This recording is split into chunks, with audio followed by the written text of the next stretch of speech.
Hello, and welcome to another episode of That's So Bizarre. I'm your host, author Becky Porchot. And today, once again, we are in this wonderful studio thanks to 10th Voyage Studios, who have provided us with a set and cameraman and lighting. It's been really, really nice, as you can tell. It's kind of a step up from what we had before. So tonight, I have a man named David Carner. So David, you are a website designer? Yep, and a filmmaker. And a filmmaker. Yep. Very cool. Horror is your specialty, right? I really enjoy horror. Yeah. Okay. Yeah, it's my favorite genre. So you said that in your youth, you had a horror experience that was real. Yes, I really didn't believe in ghosts ever. I grew up watching horror films in high school, which is about the time that this happened. We had seen Evil Dead, Friday the 13th, Halloween, Texas Chainsaw Massacre. I mean, and plus a lot of the more B horror films.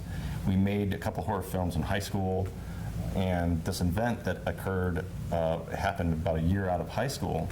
So, you know, I didn't really believe in ghosts per se. Right. We were making horror films. We were making things about ghosts and whatever. Right. It was always fun in the back of your mind to think about it, but I never thought I'd ever see a ghost ever in my life. Right.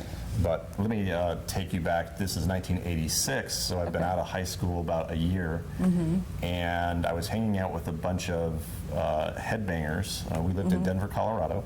Were you a headbanger? I wasn't. I actually was wearing a polo shirt and khakis, and I was hanging out with these guys that were wearing like cut T-shirts and leather gloves and big hair, and we would, they were listening to Ozzy and whatever.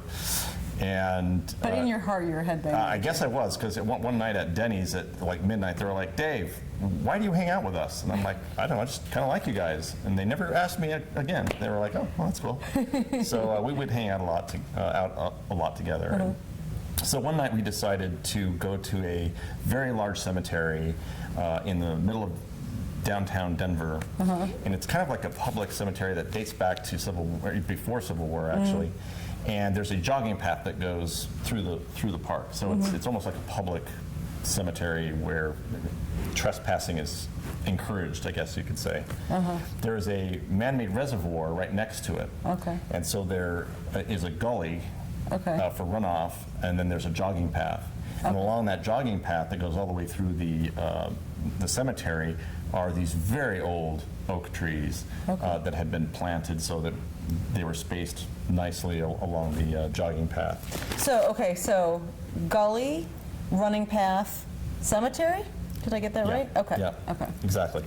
Now, my friends and I, we went there to drink. So we were there, and I don't really drink heavily, but pretty much everybody emptied the bottles, and they started smashing bottles on the mausoleum. And it's I was just like this weird conservative kid that liked hanging out with the weird crowd. So I started collecting the bottles and putting them in this plastic sack, because I just, that's just who I was. It was just who I was. So we were leaving on the jogging path coming out from the cemetery, and there were 6 of us, and I was carrying the bag of broken bottles, and everybody's joking around trying to scare the girls, and of course they weren't having none of it, but it was just a good time, and it was pretty late early.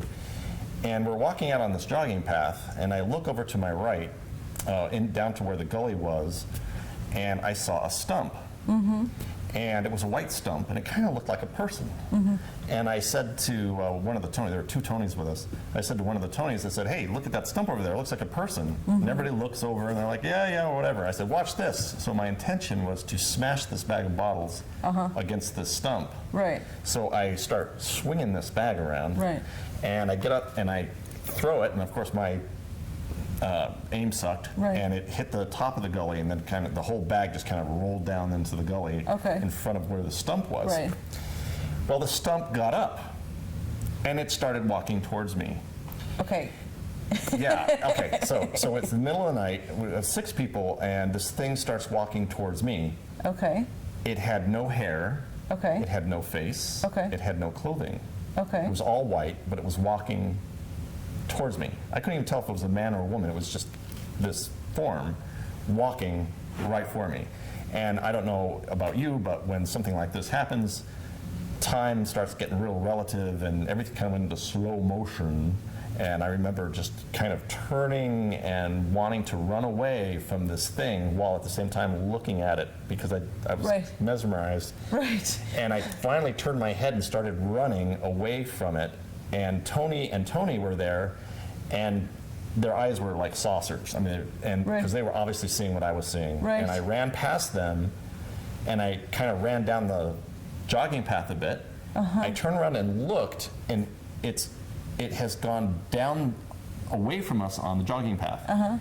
And Tony are standing there just kind of, they've got their dukes up like they want to fight. Right. But they're not moving. Right. And so we're all just kind of shocked. And this thing is just kind of like running, it's hard to explain. You got to tell me. And it goes into some bushes, and then we don't see it anymore. And then one of the Tonys takes off after it, runs up to the bushes, and he pulls the bushes. He looks left, looks right, and he turns around and he just starts booking back towards us. And he's like, just go, just go. And so we ran our asses out of that cemetery as fast as we could. We went to the nearest Denny's and we sat around basically saying, you saw that, right? Yeah, I saw that. You saw that, right? Yeah. So we ended up doing that for a couple hours before we finally went home. Okay, so you have to paint a picture for me of this stump, okay? Because I'm imagining this little stump, it's like what, 3 feet high or whatever. Or even less because it was kind of in the gully. Yeah, right. Okay, so so was it like this little creature, like a stump creature? No, it was like as tall as me. Okay, so it's a stump, but somehow it gets big? Well, what happened was it was down in the gully, so in the gully, it was slanted. Right. So he was kind of like, it was like almost watching us from halfway down the gully. And so when I threw the bottles at it and the bottles kind of slid down to where it was, it stood up and started coming out. I see. Coming up the gully and on level with us. Oh my gosh. And but it was really strange because again, no facial features, no clothing, but I could tell it was, corporeal. I mean, it was like a person walking towards me, and but it was pretty much the scariest thing ever that had ever happened to me. And I was, we were all 19 years old, and plus we'd been drinking, and you just, again, I just wouldn't think of something like this as would be real, like in real life. But it's kind of cemented in my mind and my whole life. So. Wow. So what do you think it was? Is it a spirit? Is it an alien? I don't know. What is that? No idea. Yeah? No idea. I just know that it wasn't somebody in a costume or because it didn't have a face, and yet it was walking towards me. It was just pretty weird. Yeah. Wow. Do you ever dream about it or anything? Nope. You have nightmares about it or anything? No.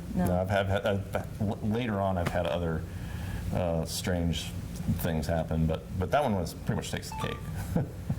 Yeah. Awesome. Well, you guys heard it here from David Carner. We don't even have a name for that. I can't. I mean, I don't know if you Ghost put sighting, that. I guess. A ghost? Yeah. Is it a cryptozoology? I mean, could it be like some kind of lost creature, or is it a fairy? I don't know. That's a really weird one. This is one of my favorite stories, and David has told it to me before. It's one of my favorites because it doesn't fit into anything. So I don't know. It's kind of interesting, isn't it? Yeah, looking back, it's fun to think about what it might have been. Yeah. And I always, of course, question whether or not I actually saw it. But we had 6 people all see the same thing. So do you believe in ghosts? Well, I can't say that I don't believe in ghosts anymore because of that experience. But I haven't seen one really since. Okay. But I don't doubt it. I'm less of a doubter. Right. Because of my experience, for sure. Thank you, David. Oh, thanks for having me. It's been great. Great to tell you my story. Yeah. Thank you guys so much for watching. And if you like Stories of the Unexplained, be sure to check out my books at www.opensoulsbook.com. Thanks, guys. Bye-bye.